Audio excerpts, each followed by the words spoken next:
Sassoon रुग्णालयात पावसाचं पाणी शिरलेलं आहे। पुण्यामध्ये मुसळधार असा पाऊस झालेला आहे आणि आता या पावसाचा फटका ससून रुग्णालयाला देखील सहन करावा लागतोय। ससून रुग्णालयामध्ये देखील या मुसळधार पावसाचं पाणी शिरल्याचं पाहायला मिळत आहे।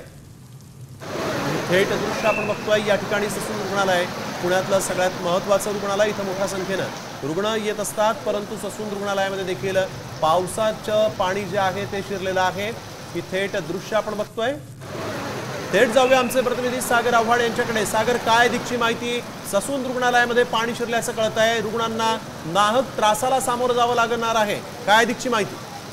नक्की आपण जर पाहिलं तर गेल्या 3 ते 4 दिवसापासून पुणे शहरामध्ये जोरदार पाऊस सुरू आहे आणि याचा फटका ससून रुग्णालयाला बसलेला आहे।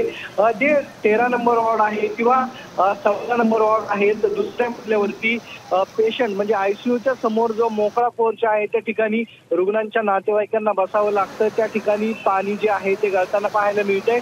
त्याचबरोबर अनेक भागामध्येही पाणी गळती झालेली आहे, त्यामुळे रुग्णांचे हाल या ठिकाणी होतात। पावसाचं प्रमाण हे मोठ्या प्रमाणावरती होतं आणि रुग्णांच्या बरोबर त्यांच्या नातेवाईकांना हा सर्व त्रास जो आहे तो सहन करावा लागतोय।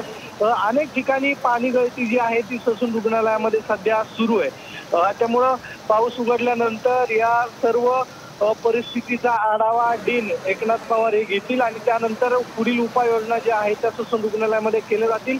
मात्र अजूनच जोराचा पाऊस जर झाला तर याचा फटका रुग्णांच्या नातेवाईकांना आणि रुग्णांना बसणार आहे। बिलकुल, धन्यवाद सागर आपण दिलेल्या या सविस्तर माहितीसाठी।